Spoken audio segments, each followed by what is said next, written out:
So I'm going to make a video about doing a repair in situ.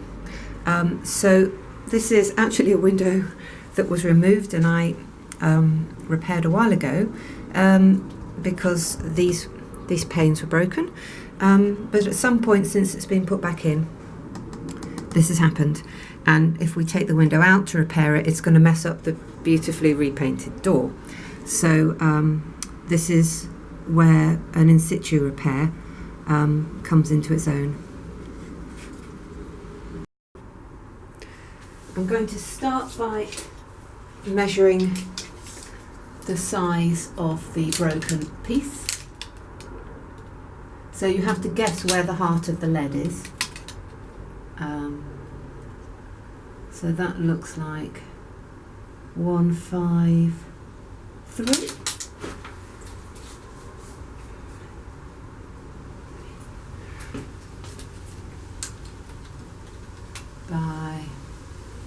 Right, so I know that this is 12mm lead on the edge. So the lead is right inside the beading, so I can add on another 5mm, so that's 35. When I cut a piece to go in, I have to cut it smaller because you have to sort of wiggle it in. You fold back the lead here, and actually on the inside of this door you can get to some of this outside lead, so I'll repair it from the inside. And you fold back the lead and you take out the old glass and you pop in the new. When I say pop in, it's usually a bit tricky.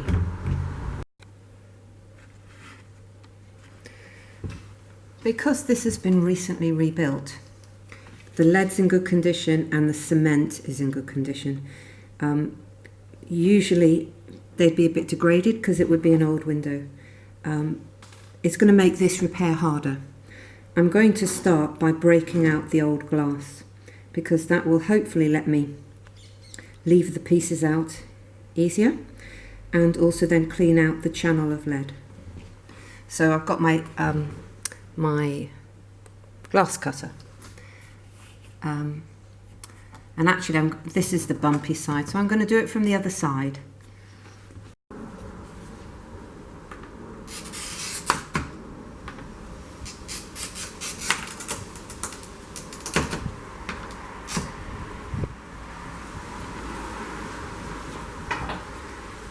Now with the end of my glass cutter, I'm going to tap the back of the glass.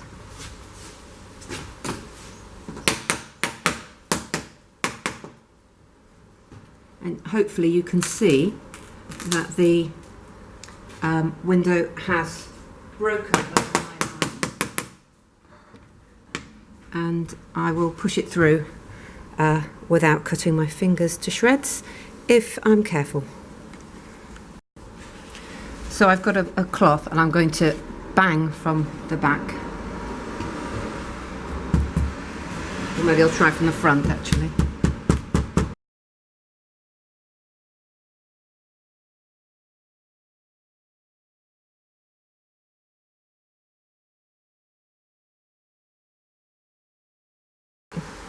I don't want it to snap off and leave glass in the channel of the lead, so I'm now going to take a scraper and try and ease the glass away from the lead on this side.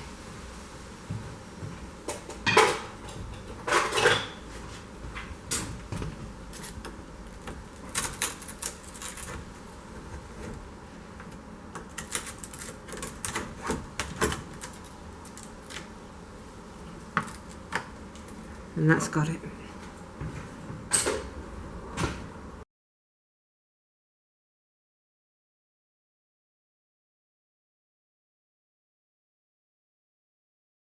Now all the glass is out, I'm going to scrape out the cement.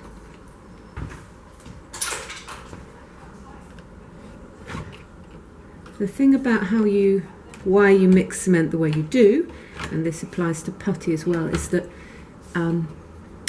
it never goes completely hard, theoretically, because that then allows the glass to expand and contract without breaking.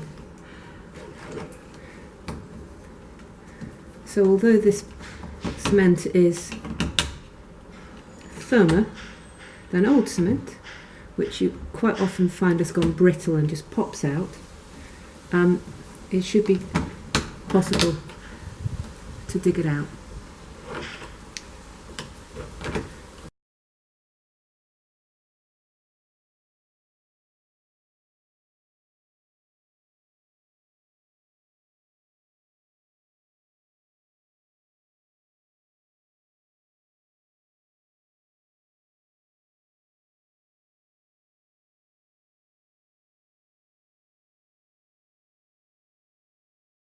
There was a tiny bit of glass still stuck at the top there. So you want to get as much of this out as possible because it's going to give you a deeper channel and a bit more wiggle room. Now this lead is so hard it's not bending at all, and I'm worried if I lever it all I'm going to do is break this piece of glass here. But because this is by the edge, I've got 12mm on the other side, 12mm lead, which is a 5mm channel. This is 6mm lead, so with a 2mm heart, that's only a 2mm channel. So there's not a lot of wiggle room on that side. But hopefully I'll have what I need on the other side. I've got some very good glazing silicone with me, which will mean it will be a strong joint once it's in.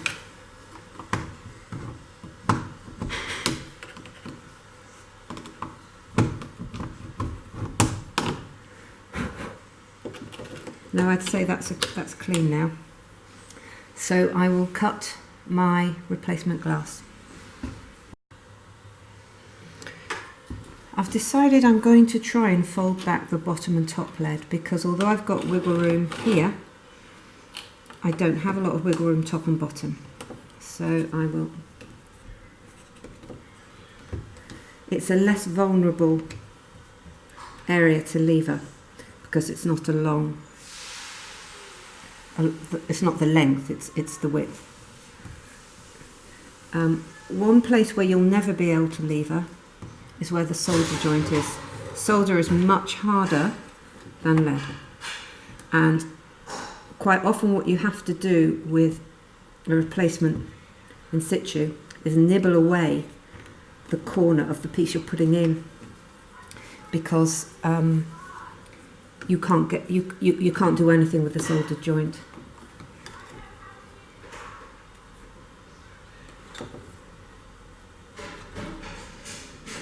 Now this does make a bit of a mess of the lead, but really there isn't an option. Otherwise, the only other option is to take the thing out and make a mess of the door. So that's why it's worth trying. If you have a choice about whether or not to repair from the inside or from the outside, for security reasons it's better to repair from the inside, because you want to not have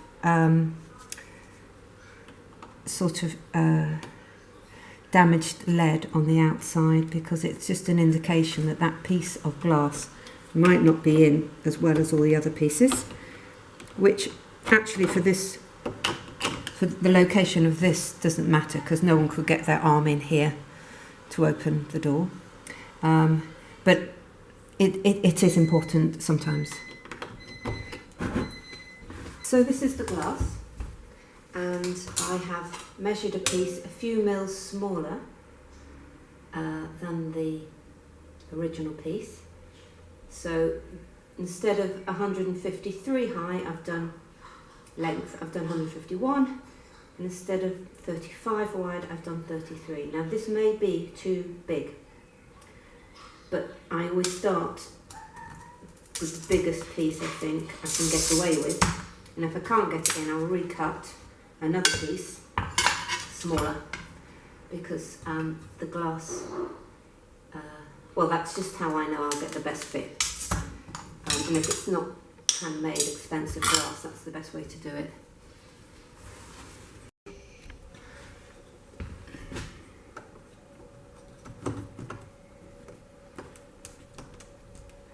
Right, this is kind of nearly going in. So I'm going to lever it. And sometimes this will damage the edge of the glass, but it's so nearly in, and it's here that's the problem, and that's where the solder is. So I'm just going to nibble the bottom of this glass, if I can get it out. So I do that with my grozers.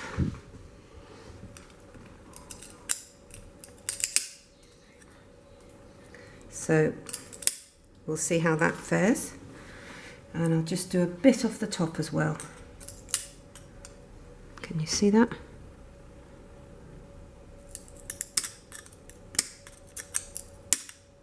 We'll see how that goes.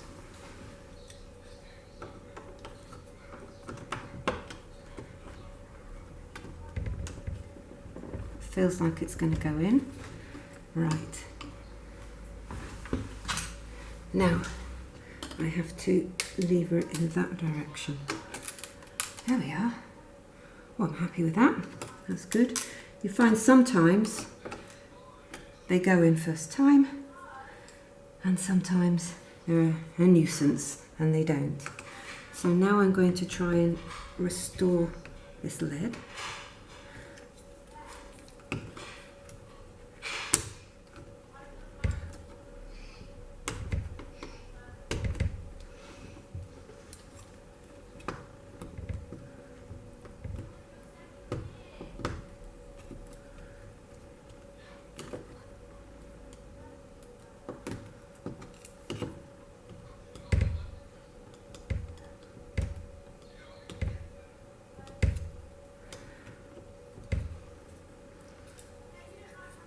There.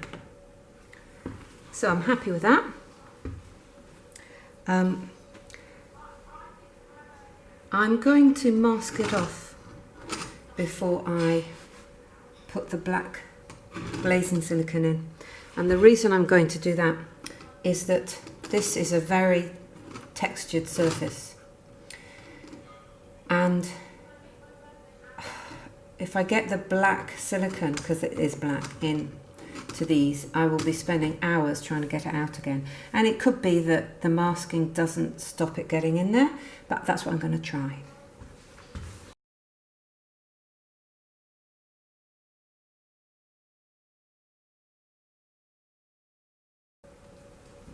I think I'm going to mask off the door as well, because this stuff is very black and I don't want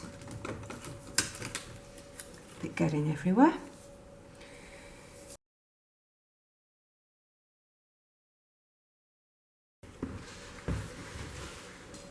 I'm using, I don't know if you can see it, this, which is, well, it is what it says, Dow Corning 999A, and it's silicone building and glazing sealant, mastic silicone, and it's very strong. It's black, it's waterproof, it's flexible.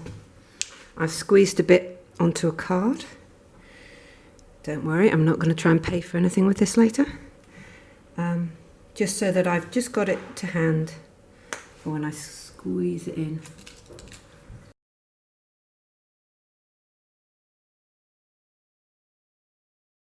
There'll be a bigger hole on this side to fill. You push more in.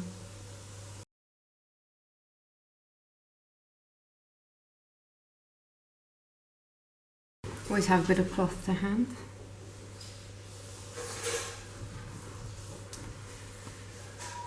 Alright, I'm just cleaning it up.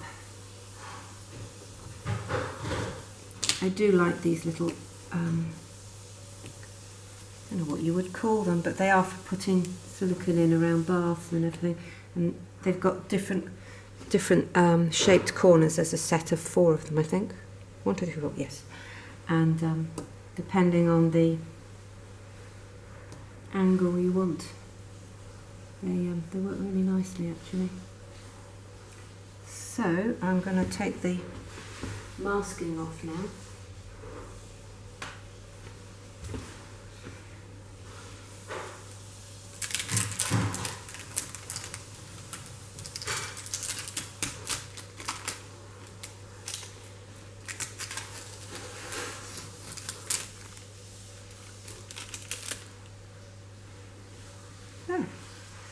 Oh, we haven't taken this one off yet, have we? Oh.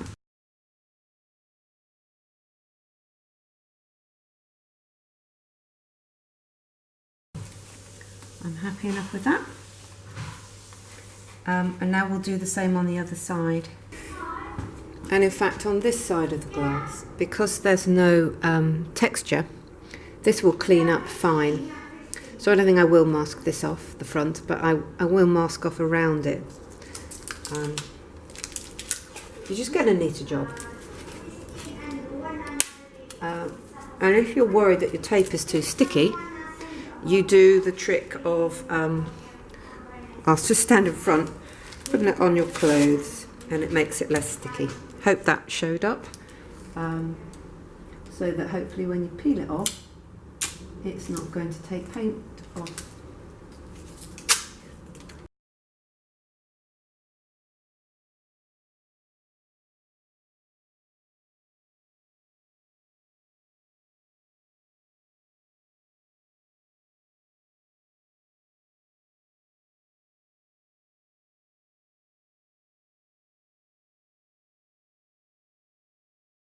Right, I think that's it. So I'll peel off the masking. You can never have too much paper towel.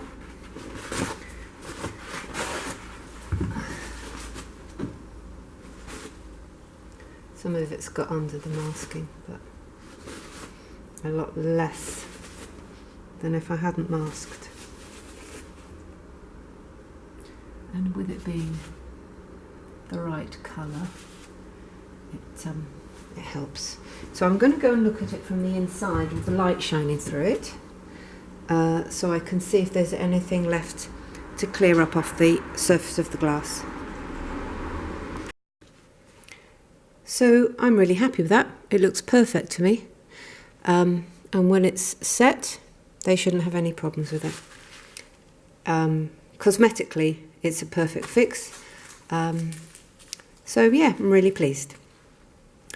This one did go very easily, but then it was a very simple shape.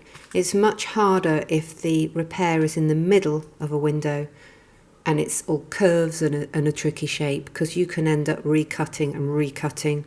And if there's any vulnerability in the shape, maybe it's got internal curves, when you try and lever it in, it can break.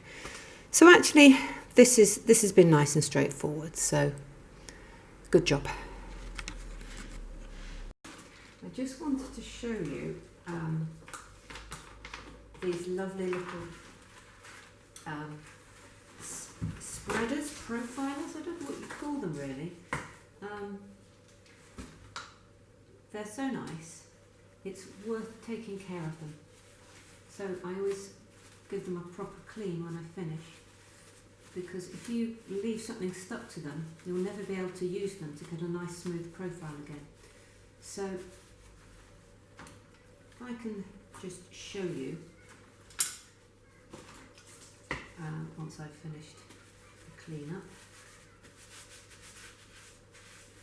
These things I don't bother cleaning up, because you know you can use store cards, just credit cards, store cards. They actually do a very good job for spreading all sorts of adhesives and putties and silicons. So these are the different profilers I was saying. So like I say, they're mostly used for putting in worktops and silicon sealants around baths and things. They've got every angle so that you can cover every gap. And they're just fantastic. Nothing does the job as well. They're a bit flexible. So you just drag them along, and yeah, they're wonderful. Wish I could tell you what they're called. Has it got a name I can read? It says Fugen Ass. That's a rather dodgy name, isn't it? Fugen and then ASS. Methinks it might be German or something. But silicon spreaders, maybe you could, profilers, maybe you could search. But I would suggest they're very cheap. Just having them in your toolbox, because they really do come in very useful.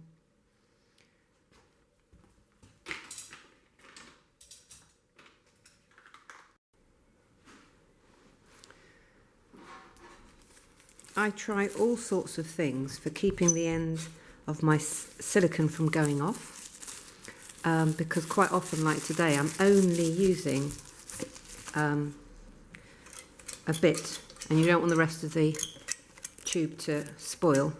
So today's method, I'm trying, because I try all sorts of things, is a piece of plastic stretched across the top. Oop, you're not getting that, are you?